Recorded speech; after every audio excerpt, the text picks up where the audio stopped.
Hi everybody. Today I am going to talk to you about the books that I read in the month of February. I want to say a special thank you to all of you who have reached out to me, asked me how I was doing, and checking up on me. I really appreciate that. February was let's just say, not my best month. It was very difficult for many reasons, but one of the main ones was because I had some kind of weird inner ear thing going on that caused a lot of vertigo and nausea. So consequently, I spent a lot of the month having to lie down. And I'm going to look on the bright side, and the silver lining there was that I was able to do a lot of reading. So for some reason, lying down and reading did not mess with my equilibrium. So I'm grateful for that, and I think my doctor and I have figured out the problem, and so hopefully that won't ever happen again.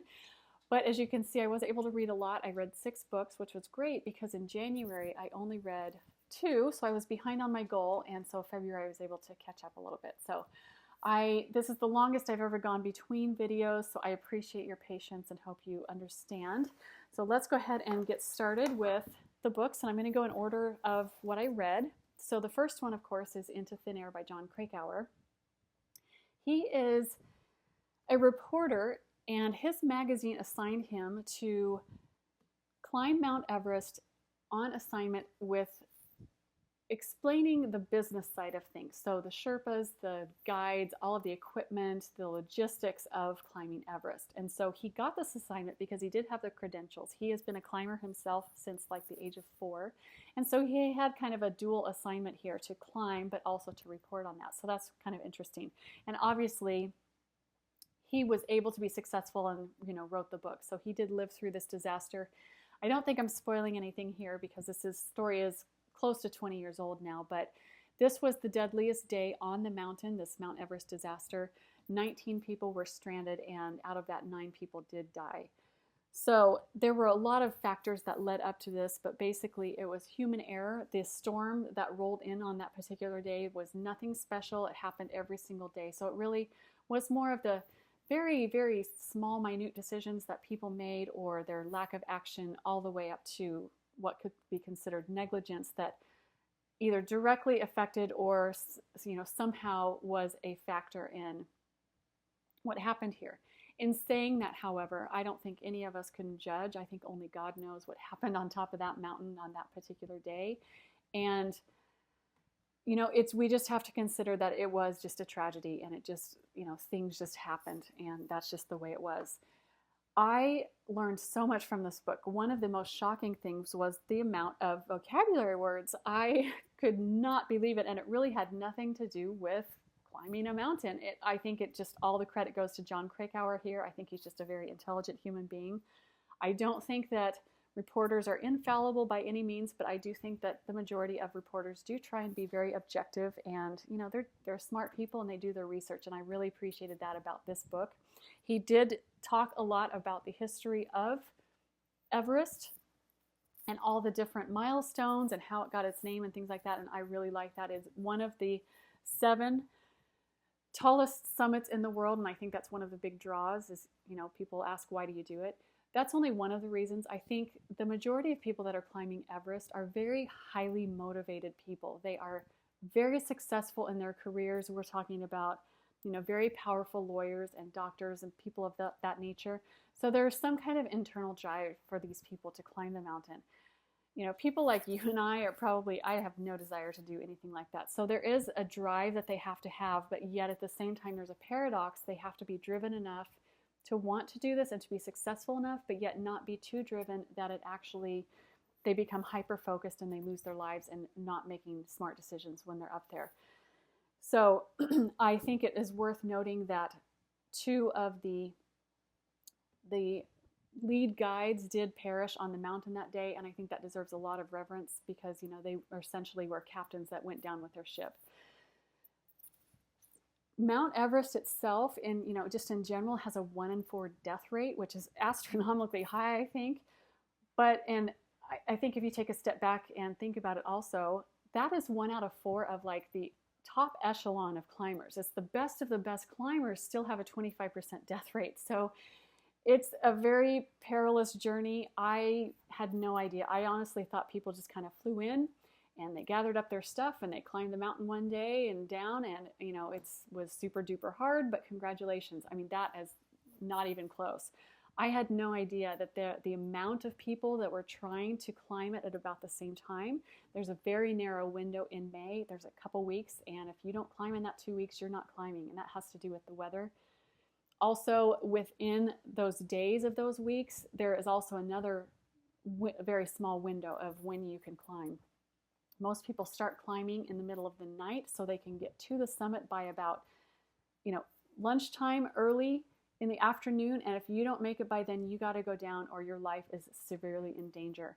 And so people just, like I said, some people just made different decisions, or decisions that, it's easy for us to sit here and say that wasn't very smart. But we have to realize that, these people who are the best of the best, who have tons of experience, are forced to make these huge critical life and death decisions under severe impairment of hypoxia, either lack of oxygen or no oxygen at all. They're literally losing brain cells by the minute. So it's just, this story is just a human interest story that just completely fascinates me.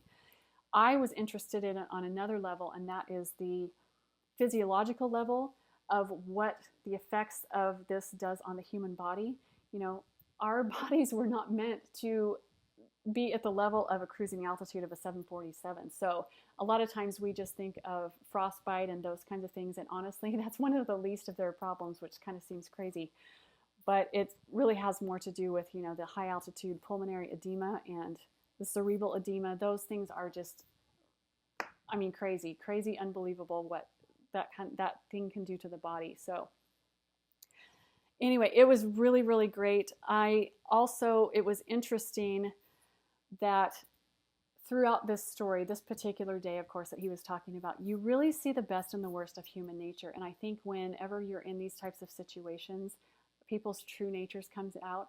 You could see the people that were kind and generous to their last breath, and you could also see the people who were just very selfish. So again, this is just a super interesting story from me on all different levels. I did give this a 3 out of 5. And I'm going to repeat this again. I have a very, very strict rating system, so that probably seems low, but I loved this book.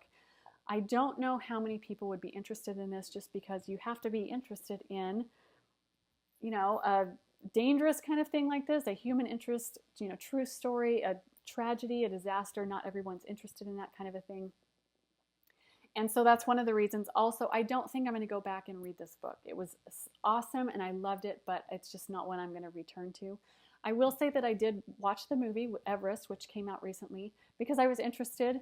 I think all of us who are, avid readers are always interested to see how the book to movie is going to turn out. And I have to say I was really pleasantly surprised. I thought they did a really great job. Of course, they do have to take a few liberties, and of course there's a lot of things they have to leave out, but I was really impressed with Everest and what they did.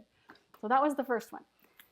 The Hypnotist Love Story is my next one, and this is by Liane Moriarty, and I really like her. She's one of my favorite authors, or turning into one of my favorite authors. I've read one of her other books. I think she has at least 8 books, if I'm not mistaken. And I do plan to read all of them because I've just really enjoyed her. Obviously, this is about a hypnotist. I like that she explained what a hypnotist does, because I think a lot of us are just like, you are getting sleepy kind of a thing. There's a lot more to it, so that was interesting. And of course, she falls in love with a widower. He's a surveyor. He has a son, and this is kind of a psychological thriller because this guy that she falls in love with has a stalker, and that is just a theme that runs throughout this book, and so it's super interesting. She has a really easy writing style, and there's enough twist in this book to keep it interesting, but not so many that you're like, I don't like the direction that she was going. So I think that was a really good balance. I like the story also because she wrote it from a lot of different viewpoints. It's not just from one or two. That was a little bit tricky in the beginning to keep track of, who's talking, because she doesn't say who's talking. You kind of have to figure that out, but it was offered a very, very unique perspective.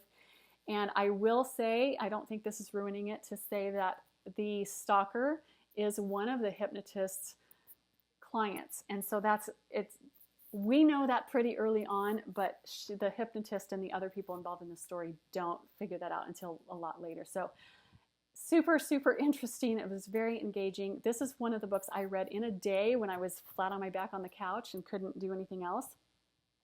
I really also liked how she tied everything up at the end. Not every book has that, and we don't always want that, but I really appreciated that about this book, that she told us kind of how everybody's life ended, and throughout this, as they're falling in love, I like that progression of their love story as well, but I like how everything just ended up with everybody involved. So this one I gave a 2 out of a 5, and again, most of the fictions that I read are not going to be like 4s or 5s. They're just not, because this was a super easy read, no new vocabulary, and I just don't know how many other people I would recommend this to, but it was a very enjoyable read, and I did really like it. So that was my second one. My third one was Gillian Flynn's Gone Girl. I'm sure most of you have either seen the movie or at least familiar with this book if you haven't read it already.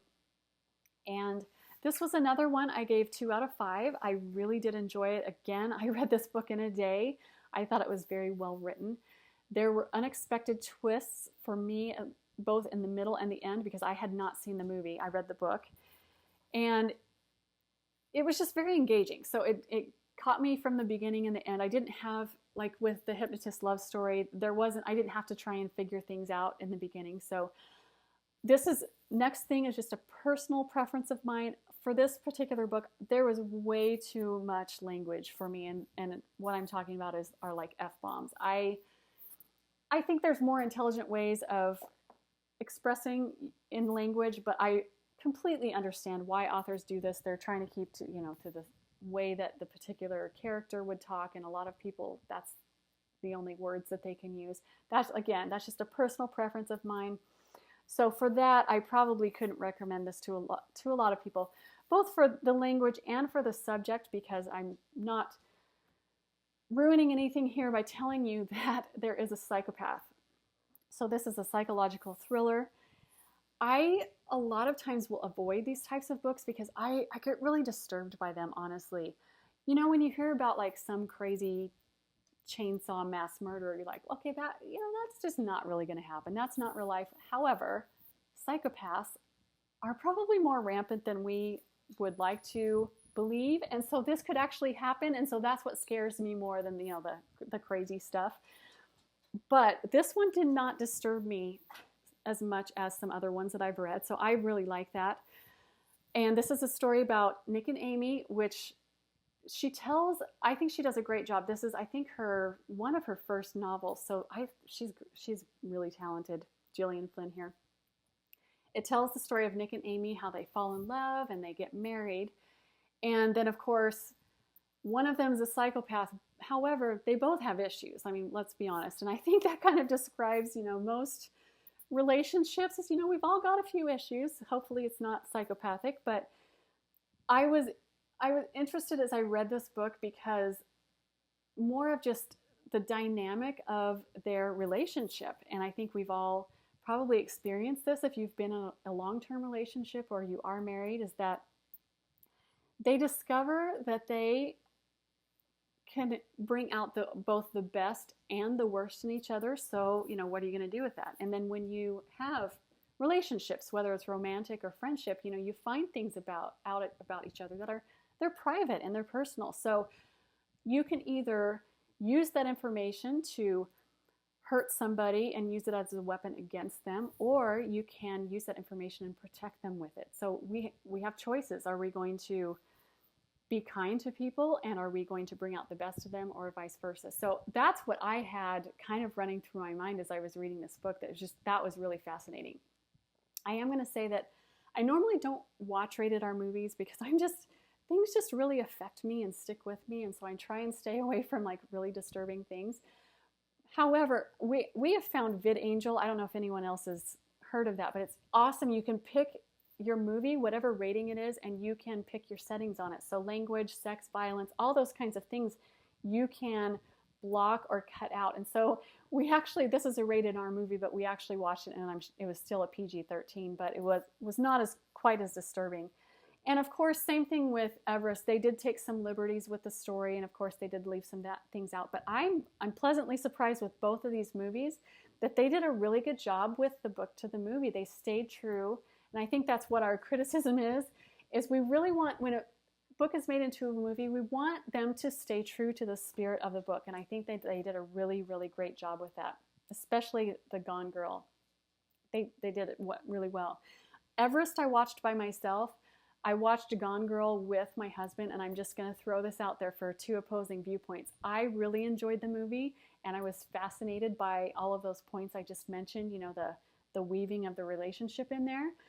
My husband, however, was extremely disturbed, and usually for us, it's flipped of that. Usually I'm really disturbed by things, and he's just like, no big deal. He was really disturbed by this one, so I'm just going to tell you that, you know, it depends on how you look at it, but we both had different viewpoints on that one.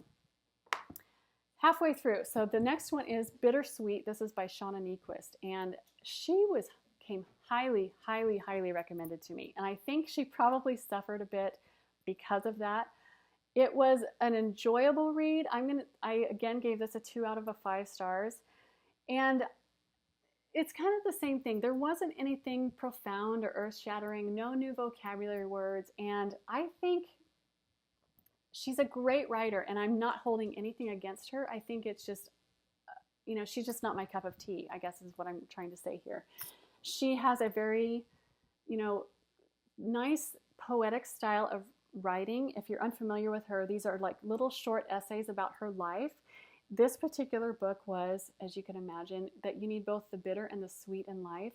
And so she talked a lot about her things that kind of were devastating and earth-shattering in her life, and how she, you know, basically made peace with that. And she even mentions in here that she knows that the things that were really difficult for her are really not difficult in the scheme of things. And I would have to agree with her. But, you know, we all have, what's difficult for one person is not going to be difficult for another. So, you know, we all have to be kind to each other, because we're all going through hard things, whatever they are, and they're all different. I am going to say, though, I have to be frank and say I was rather bored a lot of times with this book, because I don't know. I think it's just I'm in a completely different stage of life. I believe she's in her early 30s, and I think that's really who she's focused on. I mean, you can't talk to people past your experience. And so I think this Shauna Niequest especially is very geared towards women. I cannot imagine a man reading any of her books. I'm sure very few have, but that is really what her audience is women, especially younger women. And I'm talking about women who are in college, graduating and getting your first career job, and, you know, the getting married and having your first baby. It really, for me at least, didn't provide any more than that. And so a lot of people will really enjoy her because that's the stage that they're in. She had a really, you know, great reminders, but I didn't really learn anything from her. I will also say that I think one of the things that, I don't know if I'm not trying to make it a criticism, just an observation, that I don't feel like she has learned that, you know, that whole 20s and early 30s, you're trying to figure yourself out, and you have all these huge life changes that are happening. And so she's, you know, basically has started to figure that out for herself, but what she hasn't figured out is that what's good for her is not necessarily good for everybody else. And so in this book, she talks on more than one occasion of saying things like, you have to do this and fill in the blank to be happy, in what she says, or you must take time and do this, or you absolutely, must be a priority in your life. And the whole time I'm thinking, you know, honey, that's great for you, but not for me. And that's kind of the recurring theme that I had throughout this book, is good for you, but not for me. I always kind of think, and I don't know if this is fair to authors or not, but when I find out about an author, it's like, I always think to myself, could I be friends with this person? I would have to say with Shauna Niequest, I think she's an amazing woman and has a lot to offer, but I'm not sure that she and I would be friends. And again, it's just different priorities, different stages in life. I can appreciate the things that she has found for herself, and I'm really glad that she's happy, but I'm telling you right now, friends, they will not work for me. I would do not and will not make the same choices that she has or has the same priorities. And I'm not talking about family or, those basic types of things, but just some other choices that she's made in her life absolutely would not work for me. So anyway, I thought it was very poignant. I'm going to bring this up that halfway through this book, I and two of my dearest friends all had some pretty bitter things happen to us within a span of a few days. And that irony was not lost on me. And I have to say that I don't think it was a coincidence that I was reading this book, because when we were all experiencing, difficult things, very different, but all difficult, it was a nice reminder to me that even when you're having some difficult things in your life, there are sweet things still happening at the same time. And I will bring up that my gratitude journal, if any of you have kept one, it saved my life in February. So that is my book, or my book review on Shauna Niequest, Bittersweet. I had planned on reading all of her books. I believe she has 4, and she's coming out with a new one in the middle of this year. I'm rethinking that, honestly. I think I do have one other book of hers on audiobook that I will read because I bought it, but I'm changing it up. I don't think I'm going to read any more of her. However, I do think that I have some friends that would really love this kind of a book, and I think it would be very valuable for them. So I will pass this along. This is one of the books that I did buy. If you're interested in that, I did buy some books for my reading. Most of the books I try to get from my library first, but so far I've only spent 22 cents because I did have some points on Amazon, but this is one of the books I bought, and I will thankfully pass this on. I think it's a good book. It just wasn't great for me. Okay, the next book is In Defense of Food by Michael Pollan. This is a book I've been wanting to read for a long time, and I think it's the same as Into Thin Air. I don't know why, and I'm kicking myself for both of these books for not reading them earlier. This book, I'm actually going to give 4 out of 5 stars. And the reason I'm not giving it as a 5 is because you can see it's about food. And everybody is extremely opinionated about their food, and rightfully so, because it's your own. And so that's why I'm not going to give it a 5. I can't recommend this to everybody. I will say, out of all the, I can't even count how many books I've read on nutrition, because that's one of my huge interests. I would have to say this is my favorite book, and this is probably my thinking on food in a nutshell right here. Is what he says is eat food, not too much, mostly plants. That's more my philosophy.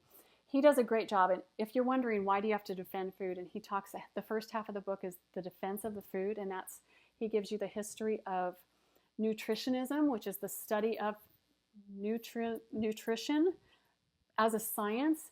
And then he also talks about the agricultural aspect of food. And then the second half is, his recommendations, which I also believe as well. So it's very interesting.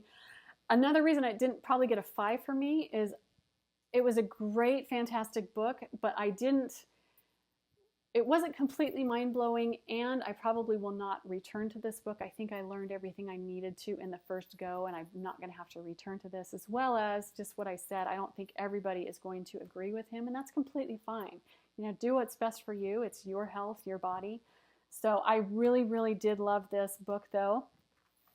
And then the very last book is C.S. Lewis, and this is another book that I bought, and this is The Four Loves, which related to, of course, Valentine's Day for February, and which was a lot of my theme running through here.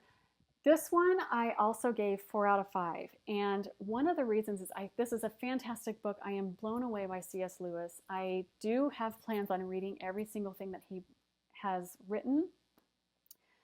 However, I feel like because he's Christian, obviously that's going to be his audience. And so I think that a lot of the things that he talks about are universal, but he does have that Christian background. If you're unfamiliar with him, he was an atheist and then converted and became a Christian. And then he has written tons of books on religion, Christianity, and he is considered still to be like the first and foremost author of Christianity. So he is quoted all the time by many, many experts. But this book in particular was talking about the 4 different categories of loves. I'm actually going to open this up. So there's all his books that he's written. So yeah, he's written a lot. And the first one was actually not a love. He's the likings and loves for the subhuman. And really what he's talking about there was some things like nature. And a lot of people, he says in here, will talk about how, nature is God, and he disagrees with that. He's like, you pray and you read the scriptures and you go to church to learn about God, and then things like nature actually reinforce the teachings, but they're not actually doing the teachings. You can agree with him or not, but I thought that was a very valid point. The other thing he talked about in that chapter was something like patriotism. Whereas, God created the whole entire world, and everybody loves their country, everybody loves their town, everyone loves their family. Where it goes wrong is when people start turning that love into a religion or fanaticism. That's how we get the holy wars, the Holocaust, Stalin, all those types of terrible things. They've actually turned into a religion. It's not a love anymore. And so that was interesting. Then the main 4 are affection. And then the second one is friendship. The third one is eros, which is probably what we all consider, love, the romantic type of love. And then, of course, the last one is charity, which charity really is the love of God. So he talks about, us loving God and what that means. And even if you're not Christian, that can be applicable. I think many people do believe in some kind of a higher power. So it was very, very interesting. I've talked before about he is so profound and so deep that I'm going to have to read this one again. I want to read it again. I think it was very, very great. And that's why I gave it 4 out of 5. So anyway, I think that is it with all of my books. I did have a couple of questions I'm going to address really quickly at the end. I did have some people ask me kind of how and where and when I read. And honestly, it's pretty much just whenever I need a break or take the time to do it. I'm going to count my car. I'm not reading in my car, but I do try and listen to an audiobook once a month.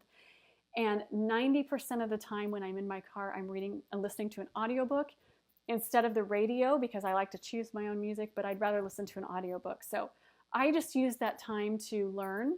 And so that's where my audiobook comes in. And at home, like when I'm exercising, I'd say 50% of the time I'm listening to music and 50% of the time I'm listening to an audiobook. So that's how I take care of that right there. Then kind of during the day, I am usually just sitting on my couch reading. That's where I'll read something like a C.S. Lewis, where I've got to have all my brain cells firing. It's really deep and I need to think, and I want to highlight a whole bunch of stuff or take notes. A C.S. Lewis, I need a highlighter and a separate notebook and pen for him. Whereas something like, let's say, for instance, so this is another thing I'll bring up, is I used to be a reader where I could only read one book at a time and I could not switch back and forth. And for some reason, I'm able to do that now, which is kind of nice. So I'll have a book that I just keep in my living room for that, and I'll just pick that up during the day as I need it. At night, I need something that just kind of is refreshing and just kind of winds me down and is relaxing and comfortable. So something like a Shauna Niequest will be really great for that. And I'll just keep that on my nightstand. Or, even something like the In Defense of Food, I will do that. The other ones I also read in the bathtub. I hope this is not too personal, but I try and do like several detox baths a week, and of course that'll be about 30 minutes in the bathtub, which I use as reading time. And I will just be frank and honest and say I have, by sad experience, had to learn not to use library books in the bathtub. Not because I'm so klutzy, even though I'm not that coordinated, but it's just because the bath is so relaxing to me, and I have started to fall asleep, but also you're holding the book for 30 minutes, your hands and your fingers get tired. So I've had a book just slip out for that reason. So these things would probably be great for the bathtub, except that I don't own them. And yeah, I have had to replace a couple of library books. I've had to buy them some new ones. So that's just something, note to myself. But so something, anything for the bathtub that I own will be good. As far as at nighttime, something like these would be great except for the fact that I really, really get into these kinds of stories, and that's not the point of a book right before I'm going to bed. A point of my reading is, just to calm down my brain. I'm sure you guys have had the same experience, but once I hit, it's time for me to go to bed, my body and my mind are just exhausted. And so I don't want to tax my brain like with something like a C.S. Lewis. But something like this, it gets my mind going, and I am excited, and I, get all fired up, and I can't wait to, I can't stop at the chapter. I want to keep reading. So these aren't really great for that. So I just kind of have different books that I have for different areas and different times of the day. So anyway, I hope that has helped, answer a few of those questions. But anyway, I know this is long, but I had a lot of books to talk through. So I hope this has been enjoyable. I will show you very quickly, let me get these out of the way, some of the ones that I have picked out for March. If you want to read along, that would be fantastic. So here's the first one, Boundaries. I've read this before, and it's time for me to read it again. I've also got Jane Austen's Pride and Prejudice lined up. I have Concussion, which is a movie that just came out, but you guys know, I love the human body, and I'm fascinated with the brain, so it's another brain book for me. I've also got The Introvert Advantage. And then last but not least, I've got The Fairy Tale Girl by Susan Branch, who's a wonderful watercolor artist. So I'll get more into that next month. But anyway, thanks so much for watching. I will talk to you guys again soon.